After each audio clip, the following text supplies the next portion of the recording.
Siti Istina MPD. Yang saya hormati narasumber kita, Bapak Dr. Ades Dhani Maulana MSI, ya. MPD MSI ya, dari BPRP Provinsi Lampung, dan Bapak Ibu guru sekalian yang saya sayangi. Alhamdulillahirobbilalamin, puji syukur kehadirat Allah Subhanahu wa taala. Hari ini kita dapat berkumpul di ruangan web multimedia dalam keadaan sehat walafiat untuk melaksanakan kegiatan pendampingan pelaksanaan kegiatan P5 dengan tema kepekerjaan.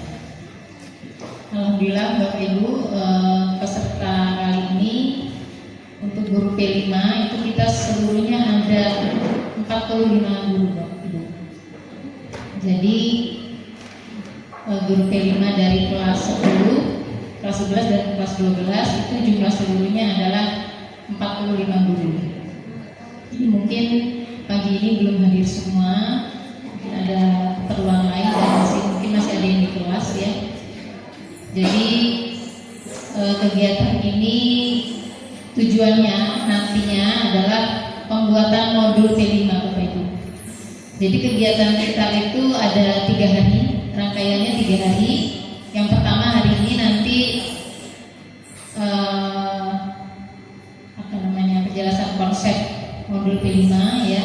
Kemudian hari kedua itu nanti di hari Rabu, itu di tempat yang sama Bu. Itu nanti eksekusi pembuatan modul. Pakarnya biar kegiatan P5 yang ada di SMK Negeri Talang Padang ini betul-betul bisa dilaksanakan sesuai dengan harapan. Dan harapan juga saya kepada teman-teman semuanya bahwa kegiatan ini kegiatan yang memang sangat luar biasa, manfaatnya sangat penting. Ya, mari juga kita ubah mindset kita dan ke depan bisa biar menjadi grow mindset.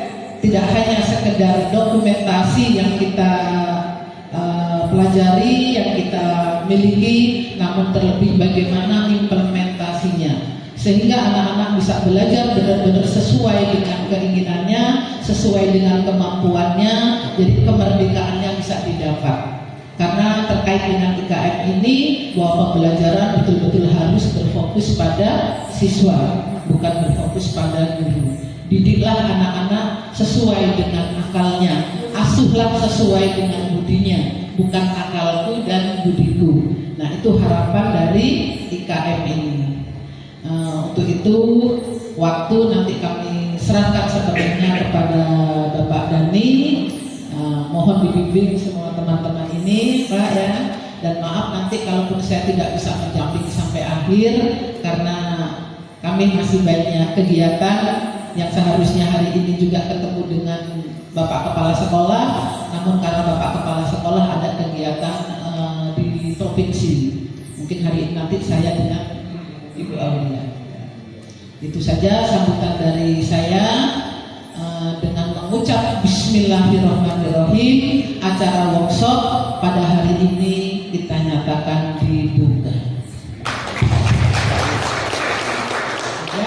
Akhirnya assalamualaikum warahmatullahi wabarakatuh. KI1 dan KI2 dulu seperti itu waktu K13.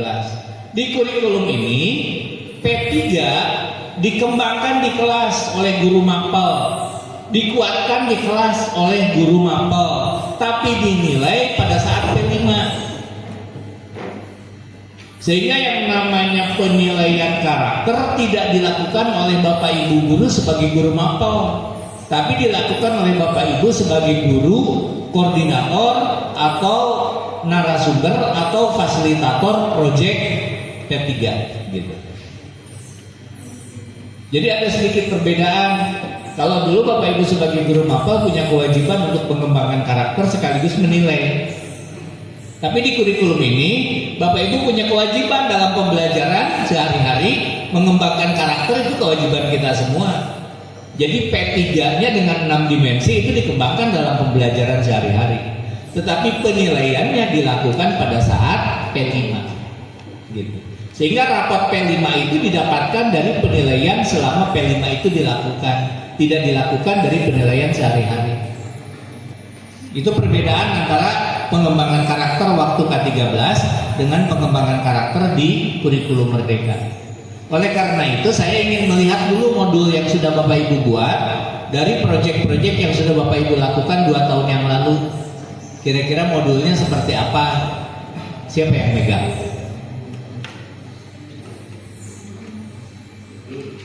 Yang punya modul siapa? Kemarin baru selesai suara demokrasi. Modulnya siapa yang punya? Tolong deh di-share ke saya.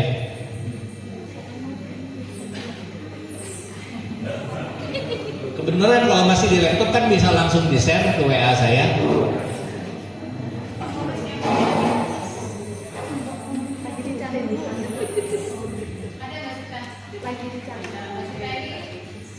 Sekretarisnya, sekretaris project, sekretaris pengurus P5.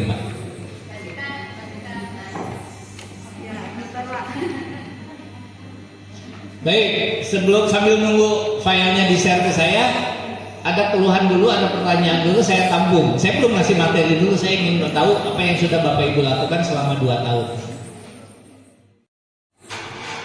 Bapak Ibu udah tahu kan bedanya antara discovery, inquiry, problem based, project based? Masih ingat apa masih lupa?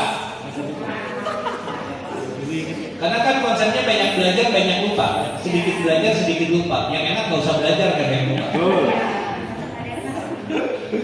Bapak Ibu gini, kita ngobrol sebentar aja, mohon maaf, bukan mau ngajarin. Bapak Ibu lebih pintar lah dari saya, karena Bapak Ibu kan biasa ngajar. Di kurikulum 13 itu ada 4 model pembelajaran: discovery, inquiry, problem based, project based. Bagaimana implementasinya?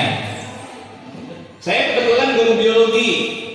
Pelajaran biologi, kalau saya mau ngajarin konsep, definisi, teori, buku, batasan, hanya itu aja yang mau diajarkan, maka saya gunakan model pembelajaran discovery. Udah tahu kan sintaknya? Apa lupa juga? Ya nggak apa-apa, Bapak Ibu, kita sama-sama belajar. Kok herannya tiap kali kesini atau saya ngeheng terus? Nggak mau biasa kan dari tadi.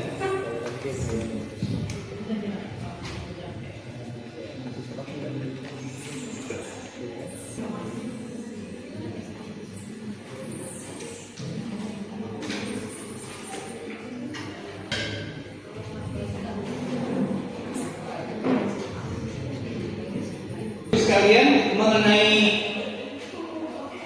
skema ini kan udah paham. Apa asing juga? Itu nggak ada suaranya. Sudah kenal, sudah paham. Apa asing juga? Sudah. Kalau sudah kita lewat-lewatin. Ini model pembelajaran. Model pembelajaran mencakup di dalamnya ada pendekatan, di bawah pendekatan ada strategi, di bawah strategi ada metode, di bawah metode ada teknik dan taktik. Jadi kalau Bapak Ibu bicara model pembelajaran, dengan menyebutnya model, Bapak Ibu nggak perlu lagi metodenya apa, pendekatannya apa, nggak perlu. Tapi kalau Bapak Ibu tidak pakai model, di RPP Bapak Ibu biasanya kita tuliskan pendekatannya apa, metodenya apa. Kan kalau kita buat modul ajar atau buat RPP, biasanya kita cantumkan modelnya apa.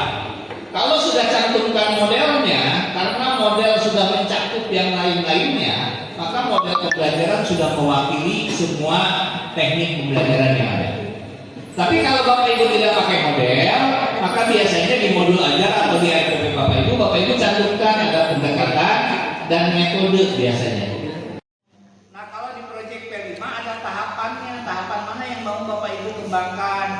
Ada tahapan yang satu ini, pengenalan, kontekstualisasi, aksi, refleksi, tindak lanjut.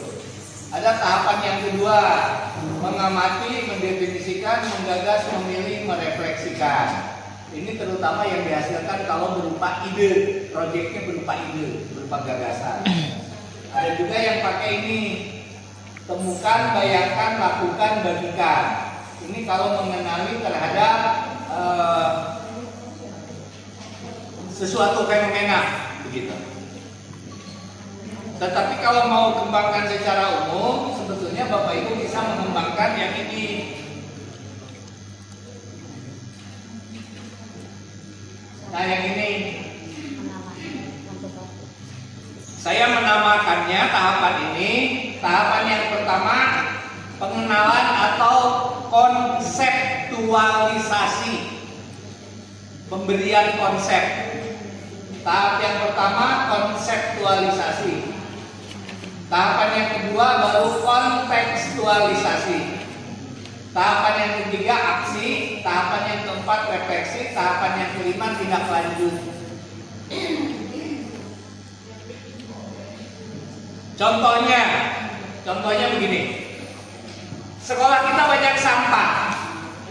Sekolah kita banyak sampah. Pada saat berbicara tentang apa itu sampah, ini kita bicara di tahap pengenalan atau konseptualisasi. Apa itu sampah? Apa bahayanya sampah? Ada berapa macam jenis-jenis sampah?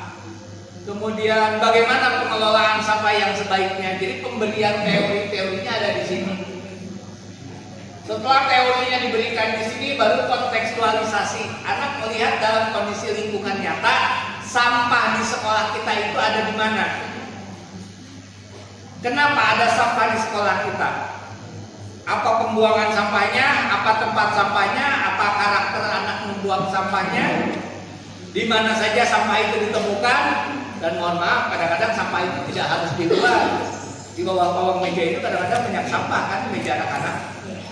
Apalagi yang mejanya cewek. Meja cewek itu kan pasti di dalam ada bungkus permen lah, bungkus inilah, bungkus itulah. Cowok jarang, cowok sampahnya tidak masuk sini, cowok paling dilemparin karakternya. Jadi Bapak Ibu, proyek itu harus ada tahapan. Nah, tahapannya ini 5 ini yang umum digunakan. Konseptualisasi, baru kontekstualisasi. Konsepnya apa itu sampah, bahaya sampah, di mana sampah, penanggulangan sampah, teori-teori tentang sampah ada di konseptualisasi. Setelah konsepnya dapat, baru konteks. Ada sampah apa di lingkungan kita? Kenapa ada sampah di lingkungan kita? Jenis sampahnya seperti apa? Itu konsep, konteks. Lihat dunia nyatanya. Dari dunia nyata baru ke aksi. Aksinya apa? Oh, ternyata tempat pembuangan sampahnya kurang banyak. Siapin tempat pembuangan sampah. Ternyata tidak ada tempat penampungan sampah akhir. Buat tempat penampungan sampah akhir. Apalagi tidak ada larangan membuang sampah. Buat larangan membuang sampah. Buanglah sampah pada tempatnya.